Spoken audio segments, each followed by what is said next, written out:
BJD ବିରୁଦ୍ଧରେ ଲଢିଲା BJD, ପଦାରେ ପଡ଼ିଲା ବିଜେଡି ଅନ୍ତକନ୍ଦଳ। ବୁଧବାର ଅନାସ୍ଥା ଭୋଟରେ ହାରିଲେ ଯାଜପୁର ଜିଲ୍ଲା ବ୍ୟାସନଗର ବିଜେଡି ପୌରାଧ୍ୟକ୍ଷା ସଙ୍ଗୀତା ପିଙ୍ଗୁଆ। ପୌରାଞ୍ଚଳର 26 ଜଣ କାଉନ୍ସିଲରଙ୍କ ମଧ୍ୟରୁ 20 ଜଣ ପୌରାଧ୍ୟକ୍ଷଙ୍କ ବିରୁଦ୍ଧରେ ଅନାସ୍ଥା ପ୍ରସ୍ତାବ ଆଣିଥିଲେ। ଏଥିରେ 6 ଜଣ କାଉନ୍ସିଲର ଅନୁପସ୍ଥିତ ଥିଲେ। ସେଥିମଧ୍ୟରୁ ବିଜେଡିରୁ 4 ଜଣ, କଂଗ୍ରେସରୁ ଜଣେ ଓ ବିଜେପିରୁ ଜଣେ ଏହି ପ୍ରକ୍ରିୟାରେ ସାମିଲ ହୋଇନଥିଲେ। ତେବେ 20 ଜଣଙ୍କ ମଧ୍ୟରୁ ବିଜେଡିରୁ କେବଳ 16 ଜଣ କାଉନ୍ସିଲର ଥିଲେ। କଂଗ୍ରେସରୁ 4 ଜଣ ଅନାସ୍ଥା ଭୋଟ ସପକ୍ଷରେ ଭୋଟ ଦେଇଥିଲେ।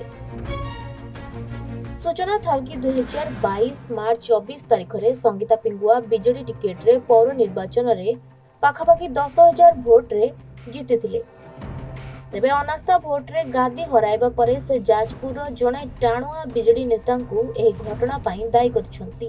କିଛି ନ୍ୟସ୍ତ ସ୍ୱାର୍ଥ ବ୍ୟକ୍ତି ନିଜର ବ୍ୟକ୍ତିଗତ ସ୍ୱାର୍ଥକୁ ଚରିତାର୍ଥ କରିବାକୁ ଅପଚେଷ୍ଟା କରି ଏଭଳି କରିଛନ୍ତି ବୋଲି ସଙ୍ଗୀତା କହିଛନ୍ତି। ମୋତେ ନିର୍ବାଚିତ କରିଥିବା ମୋ ବ୍ୟାସନଗରବାସୀଙ୍କୁ ପ୍ରଥମେ ମୁଁ କ୍ଷମା ମାଗି ନେଉଛି, କାରଣ ଗ୍ରୀଷ୍ମ ପ୍ରବାହର ମୁକାବିଲା କରିବା ପାଇଁ ଏବେ ପୌର ପରିଷଦର ପ୍ରମୁଖ ଭୂମିକା ରହିଥିବା ବେଳେ ଅନାସ୍ଥା ଏହାର ବାଧକ ସାଜିଛି। ଅଯଥା ଅନାସ୍ଥାର କଷ୍ଟ ଏବଂ ଯନ୍ତ୍ରଣା ପଛରେ କେବଳ ବ୍ୟକ୍ତିଗତ ସ୍ୱାର୍ଥ ଲୁଚି ରହିଛି। ଏଥିପାଇଁ ବ୍ୟାସନଗର ପାରିଷଦଙ୍କୁ ମୁଁ ଦୋଷ ଦେଇପାରିବି ନାହିଁ, କାରଣ ସେମାନେ ଅନ୍ୟ କାହାର ନିର୍ଦ୍ଦେଶରେ ଏହି ଅନାସ୍ଥାର କାହାଣୀ ଲେଖିଛନ୍ତି। ଏକାଧିକ ମୁରବୀରେ ପରିଚାଳିତ ବ୍ୟାସନଗରର ବିଜୁ ଜନତା ଦଳର ଅନାସ୍ଥାର ଆଉ ଏକ କାରଣ ସାଜିଛି। ବ୍ୟାସନଗରର ସରକାରକୁ ଠିକଣା ଢଙ୍ଗରେ ପରିଚାଳନା କରିବା ପାଇଁ ପୌର ପରିଷଦ ମଧ୍ୟ ଆଗେଇ ଆସିଲା, କିନ୍ତୁ 2ଟା ମାସ ପରେ ପୁଣି ଷଡ଼ଯନ୍ତ୍ର ଚାଲିଲା। କୋରେଇ ନେତାଙ୍କ ପ୍ରତିନିଧି ବିବାଦର ମଞ୍ଜି ବୁଣିଲେ। ବ୍ୟାସ ସରୋବର ଭଳି ଐତିହାସିକ ସରୋବରକୁ ଭଣ୍ଡୁର କରିବା ପାଇଁ ଯୋଜନା କଲେ।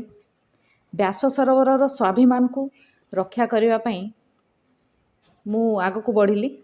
କାହା ଚାପର ବଶବର୍ତ୍ତୀ ନ ହୋଇ ସହରର ସମ୍ମାନକୁ ବଞ୍ଚାଇ ରଖିବା ପାଇଁ ପ୍ରୟାସ କରିଥିଲି, ଯାହାର ପରିଣାମ ସ୍ୱରୂପ ଆଜି ମୋତେ ଅନାସ୍ଥାର ସାମ୍ନା କରିବାକୁ ପଡ଼ୁଛି।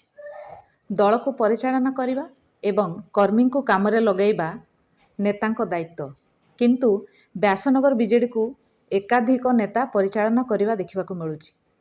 ମାସକୁ ମାସ ନୂଆ ନେତା ଦେଖିବାକୁ ମିଳୁଛି।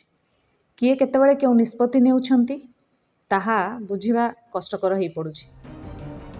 ଯାଜପୁରରୁ କୃଷ୍ଣଚନ୍ଦ୍ର ନାୟକଙ୍କ ରିପୋର୍ଟ, ଖବର ଓଡ଼ିଶା।